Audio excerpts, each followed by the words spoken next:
What up, YouTube? You already know it's your boy back one more again. Big Lou tapping back in with what it do with Big Lou and MZR2. Baby. So check it out. First time you're coming to the channel, be highly appreciated if you subscribe, like, and share the channel with your family, friends, folks, peoples, buddies, pals, amigos, and like us Puertorriqueños, Boricuas, Jibaritos, Potorros, Panas, Paya. And you do that by selecting subscribe. Follow it up by the bell notification button and then selecting all. And you'll be informed each and every time that something is uploaded onto the channel by YouTube after after the video's being uploaded, pre-recorded video like this here, a live stream or a shorts. So with that being said, any of you sports, people that are into sports, especially basketball, Celtics fans, Glen Big Baby Davis has been convicted of fraud, and he has been sentenced to 40 months in prison for some type of fraud. I don't even know what the fraud is yet. I don't even know. So I'm going to read this article and then react to it. So Glen Davis sentenced to 40 months in prison for involvement in fraud scheme. Former NBA big man Glen Davis, who played for the Celtics, Magic, and Clippers across 8 NBA seasons from 2007 to 2015, has been sentenced by a federal judge to 40 months in prison for his involvement in a scheme to defraud the league's health and welfare benefit plan. Davis, one of 18 former NBA players, originally charged back in 2021 over the fraud scheme, which involved submitting false claims for millions of dollars in dental and medical expenses that were never incurred. According to Privit, Davis was found guilty of multiple fraud charges as well as conspiring to make false statements and was ordered to pay $80,000 in restitution. His sentence also includes 3 years supervised release. 3 years supervised release. He'll be required to attend a financial management class and receive mandatory drug treatment. Former NBA swingman Terrence Williams, the alleged ringleader of the operation, was sentenced to 10 years in prison last summer. Keon Dooling, 30 months. Alan Anderson, 24 months.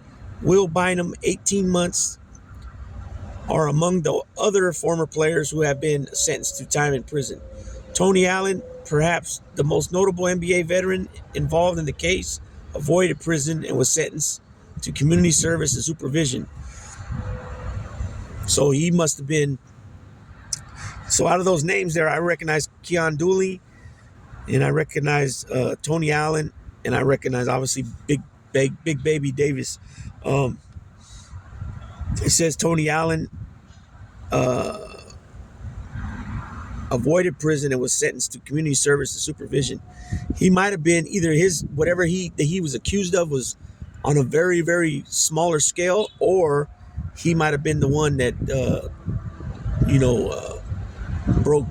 broke bread, so to speak, with the feds, and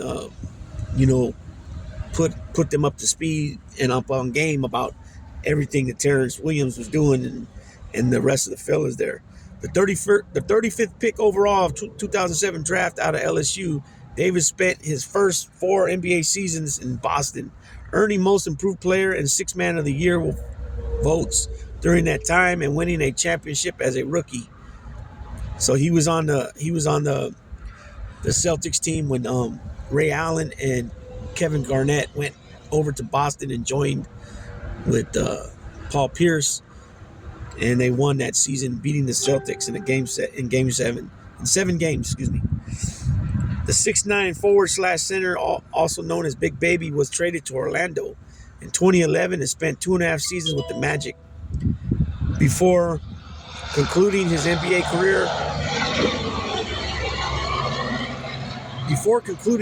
career with a season and a half as a Clipper. He averaged 8 points, 4.5 rebounds, and 21.1 minutes per game across 514 career regular season appearances. According to Privet, some of Davis's former coaches and multiple NBPA officials, including executive director Andre Iguodala, sent pre-sentencing documents to the court on the 38-year-old's behalf, requesting leniency. Davis' defense attorney, Sabrina Schroff, argued for a time-served sentence with requirements for community service, mental health therapy, and treatment for a cannabis addiction. However, the judge opted for a harsher sentence, siding with the prosecution, which argued that Davis made a sophisticated and intelligent effort to cover up his misconduct. Davis had maintained his innocence throughout the legal process. So, you know, this all goes back to, I believe, this is my opinion, that, you know, some of these players that, you know, weren't considered, definitely not superstars and not even to the level of a star. They're NBA players, which is a great feat in its own right. I mean, how many, there's only 30 teams, and 32 teams, 30 teams, whatever it is, with the 12 to 15 man roster. That's it. So how many people, what's the percentage of making it to the NBA? It's pretty low. So, these guys, for just making it there is a big accomplishment, and then there's levels to it, you know what I'm saying? But I think this just goes to show that how people don't use their money wisely when they're, whatever their profession is, they're making money. They're not using it wisely. They're not putting it away, saving it. They're not using it, for future prosperity, future needs. You know what I'm saying? You find yourself, penny pinching, scrounging up whatever you can, what I'm saying, or whatever, and you start making these bad decisions. Like I said there, the judge said he felt that Davis did it sophisticatedly, what I'm saying, because he tried to cover it up, but to say that you got millions of dollars worth of dental work and medical work, I mean, it's like, come on, all this stuff's going to be followed up on, like, what I'm saying? I mean, unless they had doctors involved and, their office from their practice was going to be going along with this and admitting it and all that too.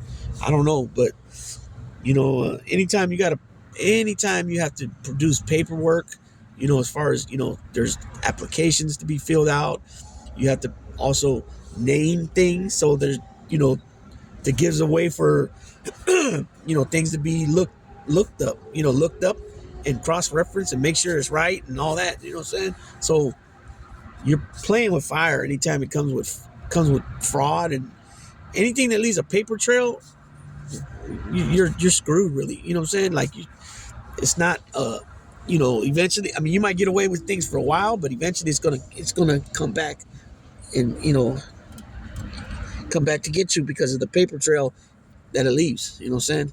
At least that's what I believe from everything that I've seen, hearing documentaries, seeing, certain famous cases, people, the law agencies come out, they got forensic, I'm not really sure what their titles are, but like they're forensic witnesses, and they come out and they say that, when it comes to writing checks and writing, different things, they got all these names they call them for court, for court purposes, testimony, what do we call that? Expert testimony, and they do, on signatures and all that type of stuff. That's what I'm talking about. And so, yeah, it's unfortunate for Glen Davis and his family that he's got to go away, but you know what? You put yourself in that position. You know what I'm saying? I don't advocate for people to go to jail. You know what I'm saying? But I tell you what, every time I've been arrested, I can't remember ever saying out loud, like, oh, that wasn't fair. I didn't do that. Unless it was, I just didn't do it. Or my right was, there's one particular time just came to my mind when they violated my rights, and I wasn't on probation or parole no more at that time, and they just went ahead and just grabbed me and slammed me up on the wall and then searched me anyways, and then lied about it and said, "Oh, well, they came back that you were on probation." No, you're lying, because I heard it come back clear. You know what I mean? So that's the only time I did say that, because hey, you're take your medicine like a man. You did what you did, and hey, it is what it is. You know what I'm saying? So with that being said, Big Lou, tapping out.